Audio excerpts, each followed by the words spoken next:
आज हम लोग पढ़ेंगे Topper Classes New Area Nawada में inorganic chemistry for class 12th। Chapter है D and F block elements. ये इसमें क्वेश्चन है chemical reaction of dichromate ion. ये D and F block chapter में सीबीएसई क्लास 12th एग्जामिनेशन में हमेशा या तो KMnO4 का केमिकल रिएक्शन पूछा जाता है या पोटेशियम डाइक्रोमेट का पूछा जाता है या डाइक्रोमेट आयन का पूछा जाता है। तो दोनों में से किसी का एक केमिकल इक्वेशन पूछ दिया जाता है, केमिकल रिएक्शन पूछ दिया जाता है। तो उसी को हम लोग देखेंगे और इसको कर लेने से ये केमिकल रिएक्शन वाला पार्ट जो है वो स्ट्रॉन्ग हो जाता है। तो अभी हम लोग देखें chemical reaction of dichromate ion. What is the formula of dichromate ion? Cr2O7 2-। इसको पोटेशियम डाइक्रोमेट कह सकते हैं, K2Cr2O7, लेकिन आयनिक पार्ट में हम लोग Cr2O7 करते हैं, है ना। तो sodium and potassium dichromates are strong oxidising agent. जैसा कि हम लोग जानते हैं sodium and potassium dichromate are strong oxidising agent and the sodium salt has a greater solubility in water and is extensively used as an oxidizing agent in organic chemistry. Potassium dichromate से ज़्यादा sodium dichromate ये organic chemistry के synthesis में chemical reaction में utilise होता है। Sodium dichromate that is more soluble in water, और ये ऑर्गेनिक केमिस्ट्री में इसलिए इसका ज़्यादा यूज होता है। Potassium dichromate is used as primary standard in volumetric analysis. यहाँ पर प्राइमरी स्टैंडर्ड का क्या मतलब होता है? प्राइमरी स्टैंडर्ड का मतलब होता है वैसा केमिकल जिसका सॉल्यूशन बनाने पर स्टैंडर्ड सॉल्यूशन होता है, यानी उसका कंसंट्रेशन वैरी नहीं करता है and they are in the pure state. तो उसका हमेशा 99.9% जो है स्टैंडर्ड सॉल्यूशन होता है, उसका कंसंट्रेशन चेंज नहीं होता है, इसलिए उसको प्राइमरी स्टैंडर्ड कहते हैं।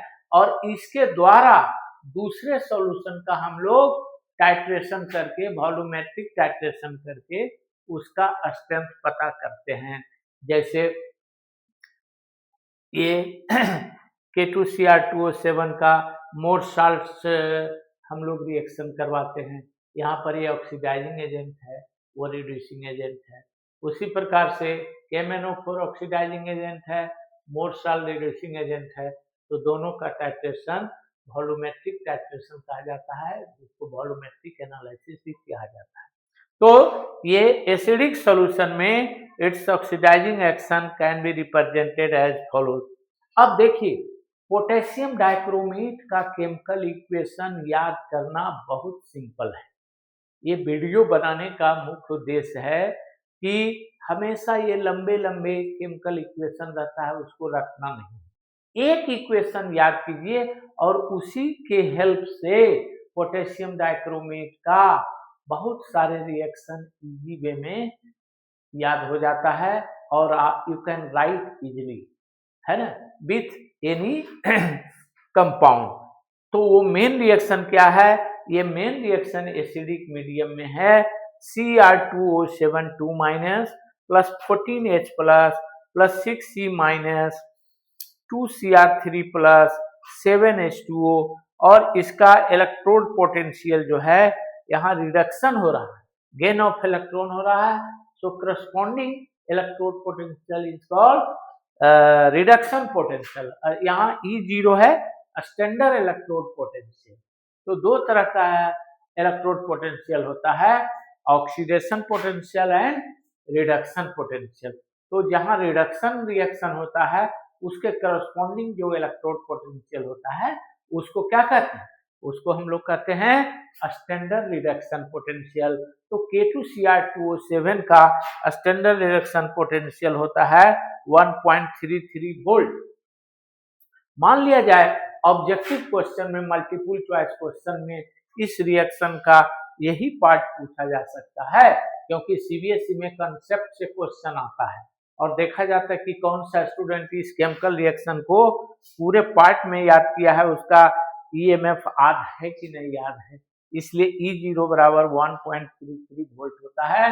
तो इसी में मल्टीपल चॉइस एमसीक्यू क्वेश्चन लगा दिया जा सकता है। तो यहाँ पर यह ध्यान देना है कि एसिड मीडियम में डाइक्रोमेट रिएक्शन कर रहा है और 6 इलेक्ट्रॉन को गेन कर रहा है और ये क्रोमियम 3+ में ये हो रहा है, चेंज हो रहा है, 7H2O है।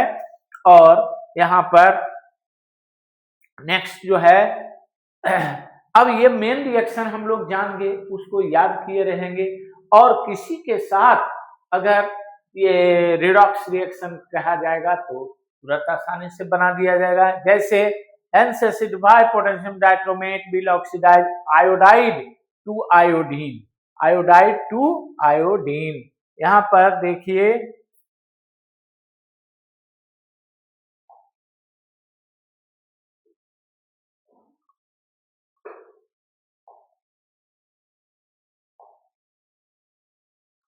आयोडाइड टू आयोडीन, आयोडाइड मान लिया जाए ऐसे है और ये आयोडीन में कन्वर्ट हो रहा है।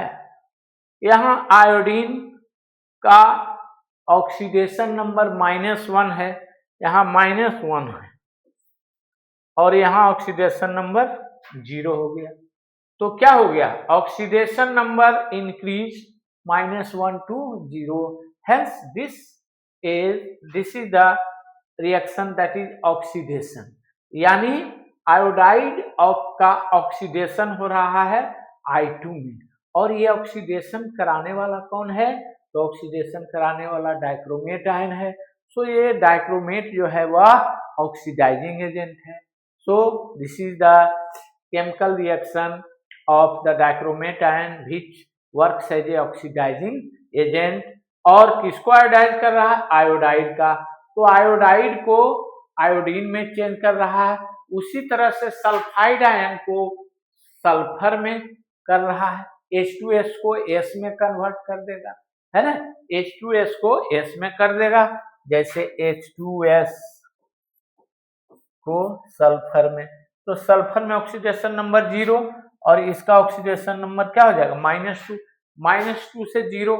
यहाँ भी change in oxidation number positive हो रहा है, यानी -2 से 0 इंक्रीज कर रहा है, तो ये ऑक्सीडाइज हो रहा है। तो ये ऑक्सीडाइज कराने वाला कौन है, डाइक्रोमेट है। तो बहुत ही आसान है और एक पार्ट का वो रिएक्शन हो गया पहले वाला, दूसरे इसको हम लोग जोड़ देंगे और फिर टोटल रिएक्शन कर देंगे, तो ये आसान हो जाता है। यहाँ देखिए इस तरह से I-I2 में कन्वर्ट हो गया और इसको इलेक्ट्रॉन से चार्ज को बैलेंस करेंगे। तो ये छोटा छोटा रिएक्शन याद हो सकता है, आसानी से याद हो जाएगा। आयोडाइड को I2 करेंगे, ये 6 लगा दिया, ये 3I2 लगा दिया और ये 6 इलेक्ट्रॉन हो गया चार्ज बैलेंस। उसी तरह से H2S सल्फर में हो जाएगा कन्वर्ट और ये H+ बन गया और 6 इलेक्ट्रॉन हो गया। यहाँ सब देखिए 6 इलेक्ट्रॉन, तो जनरल कंसेप्ट है। तो इस तरह से स्टूडेंट अगर प्रैक्टिस करते हैं तो इसका केमिकल इक्वेशन को आसानी से सीबीएसई क्लास 12 एग्जामिनेशन में सॉल्व कर देंगे, रखने का कम जरूरत पड़ेगा। कंसेप्ट के साथ थोड़ा सा हल्का सा रिमेम्बरिंग तो चाहिए ही। यहाँ SN2+ SN4 में चेंज हो रहा है, यहाँ भी देखिए ऑक्सीडाइज कर रहा है, ऑक्सीडेशन हो रहा है SN का, SN2+ से SN4 हो रहा है, ऑक्सीडेशन हो रहा है। ऑक्सीडेशन कराने वाला कौन है, तो डाइक्रोमेट आयन है। यहाँ भी Fe2+ Fe3+ में चेंज हो रहा है। तो ये जो है छोटे छोटे हम लोग इसको रिएक्शन को देख लें और मेन इक्वेशन के साथ जोड़ दें तो ये